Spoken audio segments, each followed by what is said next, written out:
Assalamualaikum warahmatullahi wabarakatuh. Selamat berjumpa lagi dengan saya Zainur Rahman. Ini adalah video part 3 dari beli HP Samsung Matot di marketplace.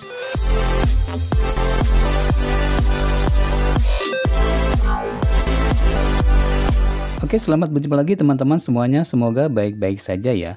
Nah, di video part ketiga ini kita akan melanjutkan perbaikan pada HP Samsung Matot yang aku sudah bikin videonya dari part 1 hingga part kedua.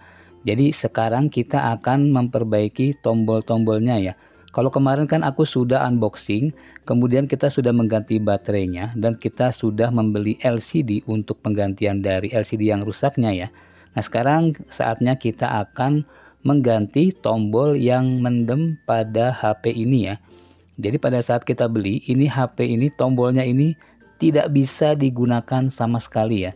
Jadi pada saat kita tekan itu tidak ada respon ya. Nah, sekarang aku akan segera mengganti tombolnya dengan yang baru. Nah, kebetulan di sini aku sudah membeli tombol untuk Samsung J7 Pro. Harganya ini sangat murah ya, sekitar 4.500 saja. Nah, kalau kita mau membeli bisa juga beserta dengan fleksibelnya sekalian ya, supaya buat jaga-jaga kalau fleksibelnya juga rusak. Jadi tombol ini kompatibel juga untuk digunakan pada HP Samsung J3 Pro dan J5 Pro. Nah, jadi seperti ini tombolnya teman-teman ya. Ya, kita letakkan dulu di sebelahnya. Selanjutnya kita akan mencopot tombol powernya terlebih dahulu. Nah, di sini aku akan menggunakan obeng kecil ya, jadi obeng minus yang kecil. Nah, bisa juga dengan alat lain ya, yang penting ukurannya cukup kecil untuk masuk ke lubang bawahnya ini. Oke, kita congkel ya di kedua sisi dari besi penampangnya ini ya, jadi ada besi yang melindungi bagian fleksibelnya ya. Nah, ini untuk penahan dari fleksibel tombol power.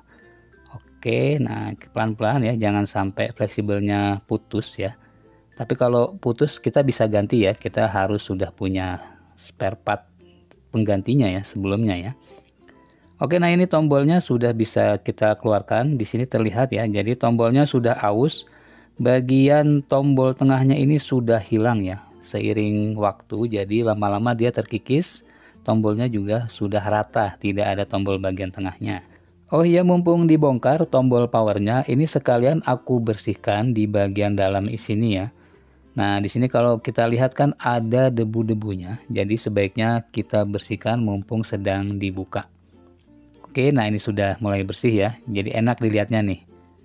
Kemudian untuk fleksibelnya, kita juga harus cek apakah masih kliki atau sudah lengket tombol dari fleksibelnya. Sekilas kalau kita tekan menggunakan jari ini masih agak kliki ya. Cuma untuk memastikannya aku akan memasang tombol yang baru terlebih dahulu nih. Supaya ini bisa ketahuan ya, ini benar-benar kliki atau hanya feeling kita saja. Oke, nah ini sudah terpasang ya tombolnya. Kemudian kita tes. Sepertinya sih agak kliki ya. Cuman ini kok agak meragukan ya. Sebentar, coba aku tes lagi. Kayaknya masih agak mendem ini ya. Waduh. Ini kelihatannya sepertinya fleksibelnya udah mulai nggak beres ya, udah mulai rusak ya. Jadi ini harus diganti ya. Fleksibelnya ini sepertinya harus diganti ya, karena ini pada saat dipencet ini kayaknya masih mendem nih tuh. Walaupun sudah diganti tombolnya tetap masih mendem. Oke, kalau gitu aku skip dulu ya untuk fleksibelnya. Jadi aku mau mengganti tombol untuk volumenya dulu ya. Nah, kita buka dulu besi kaitnya di sini ya. Nah, ini ya. Wah, ini ada ganjelan juga ya. Mungkin pernah diganjel ya sebelumnya ya. Nah, ini. Jadi pada saat mendem pernah diganjel nih kayaknya nih. Bukan diganti malah diganjel ini. Oke, kita buka untuk besi penampangnya ya, atau besi alas dari tombolnya ini ya, dari fleksibelnya. Nah, ini tombolnya kita buka ya, sama ya, jadi udah habis semuanya ya, tombol-tombolnya ini sudah haus ya, tuh rata ya, nggak ada tombol untuk di bagian tengahnya ya. Harusnya kan ada bagian yang menonjol di bawahnya. Dan sekarang kita bersihkan dulu bagian lubang dan bagian dari fleksibelnya ini ya. Oke, sudah mulai terlihat bersih ya lubang dari volumenya ini. Nah, sekarang kita pasangkan tombol yang barunya ya. Nah, ini ada dua, kita masukkan ke dalam sini ya, ke lubangnya. Lalu fleksibelnya kita pasang kembali ya, dan tidak perlu diganjel ya seperti tadi ya. Nah, karena ini kan tombolnya masih baru. Siapa tahu fleksibelnya ini lebih bagus daripada fleksibel tombol power tadi. Oke, ini sudah terpasang tombol volume yang baru ya. Kita akan tes apakah kliki. Nah, di sini kita bisa dengar ya suaranya ini masih kliki ya. Jadi fleksibelnya masih lumayan bagus dan masih bisa digunakan ya, tidak seperti tombol power ya. Kalau yang power ini kan kurang ya. Nah, ini masih agak mendem. Sedangkan untuk yang volume itu masih kliki, jadi tidak perlu diganti fleksibelnya. Oke, kalau begitu sekarang kita akan mengganti fleksibel dari power button ini ya. Nah, ini kita copot, kita angkat fleksibelnya. Oh, ini gampang ya nyopotnya ya. Nah, kebetulan aku sudah menyiapkan kabel fleksibelnya ya. Jadi ini fleksibel on off ya, ini bisa digunakan pada berbagai macam tipe HP Samsung ya. Di antaranya itu untuk A600, A6 2018, J5 Prime, J7 Prime ya, dan J3 Pro atau J5 Pro ya. Nah, ini semuanya bisa ya pakai fleksibel ini. Jadi bentuknya sama. Oke, ini kita buka terlebih dahulu. Nah, seperti ini ya bentuk dari fleksibel Samsung J7 Pro. Di sini kita tes ya. Nah, ini masih kliki ya karena masih baru. Jadi suaranya ini beda ya dengan yang tadi ya. Yang tadi suaranya itu nyaris tak terdengar ya. Kalau ini kan masih baru, masih nyaring suaranya. Oke, sekarang kita akan pasangkan fleksibelnya ke besi pengait ini ya. Nah, ini besi alas dari fleksibelnya. Sebelumnya kita harus mencopot fleksibel yang lama ya. Di sini ada lemnya, jadi agak keras ya. Maklum ini mungkin masih bawaan aslinya ya, lemnya keras banget ini. Dan ini sudah bisa kita copot untuk fleksibelnya. Tinggal kita pasangkan fleksibel yang baru. Jadi sebelum dipasang kita harus mencopot stiker bagian belakangnya karena di sini ada lemnya ya di balik stikernya. Nah, nanti setelah kita copot stikernya, kita pasangkan sesuai dengan posisi lubang yang ada di besi penahan ya, besi penahan dari fleksibel ini. Di sini ada kedua lubang, kita pasangkan sampai pas dengan kedua lubang tersebut ya. Ini sebagai patokannya ada lubangnya. Oke, untuk dudukan konektornya ini harus kita kasih lem ya, karena di sini tidak ada lemnya ya, tidak ada stikernya. Jadi kita beri sedikit lem HP ya di sini. Kemudian kita pasangkan ke posisinya. Nah, ini cukup mudah ya. Di situ ada lubangnya. Jadi buat patokan posisinya bisa pas ya. Oke, ditekan sedikit. Iya, sampai ini benar-benar lengket ya.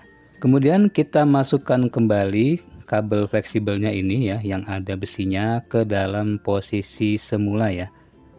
Nah, ini sudah terpasang, kita tes ya. Oke. Ya, gimana nih? Nah, ini sudah mulai kliki ya. Jadi tidak seperti tadi ya. Kalau tadi kan agak mendem, jadi sekarang sudah kliki sama dengan tombol volumenya. Oke, sekarang kita akan menutup kembali casing dan tulangannya ini ya. Kita akan melakukan pengetesan apakah tombol-tombol tadi bisa berfungsi dengan sempurna. Nah, ini setelah kita rapatkan, kemudian kita akan memasang LCD-nya. Oke, setelah LCD-nya kita pasang, ini kita akan tes dulu untuk tombol powernya ya. Apakah sudah bisa digunakan? Alhamdulillah, ternyata bisa ya. Jadi sekarang tombolnya sudah berfungsi dengan normal nih, tombol powernya nih. Tinggal kita tes untuk tombol volume ya. Ini setelah masuk ke menunya, kita akan lakukan pengetesan untuk tombol volumenya. Oke, ini sudah bisa kita tekan ya. Ini tombol ke bawah, volume down. Kemudian tombol ke atas, volume up. Ya, kedua tombolnya ini nampaknya sudah berfungsi dengan normal ya. Jadi seperti baru lagi nih. Padahal kan tadinya sama sekali tidak berfungsi ya. Jadi alhamdulillah perbaikan untuk tombolnya ini sudah selesai ya. Dan pemasangan LCD-nya ini juga sukses ya, LCD-nya ini bisa kita gunakan ya. Meskipun belum kita pasang secara permanen karena ini masih dites. Jangan sampai ada yang kurang kemudian kita tidak bisa komplain ya masalah LCD. Oke, jadi ini tinggal kita bersihkan untuk lemnya di bagian tulangan ya. Jadi tulangannya ini banyak lem yang belum kita bersihkan. Nah, setelah nanti lemnya itu dibersihkan baru kita pasang LCD-nya secara permanen.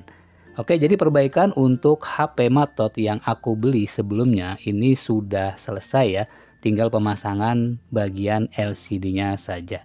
Jadi kiranya cukup sekian dulu video kali ini, semoga bermanfaat untuk teman-teman yang hendak membeli HP Matot di marketplace ya. Jadi harus siap untuk perbaikannya seperti video yang sudah aku share di sini ya. Oke, cukup sekian dulu video kali ini, semoga bermanfaat untuk teman-teman semuanya. Apabila ada yang ingin ditanyakan silahkan ditulis di kolom komentar. Sampai berjumpa di video selanjutnya. Assalamualaikum warahmatullahi wabarakatuh.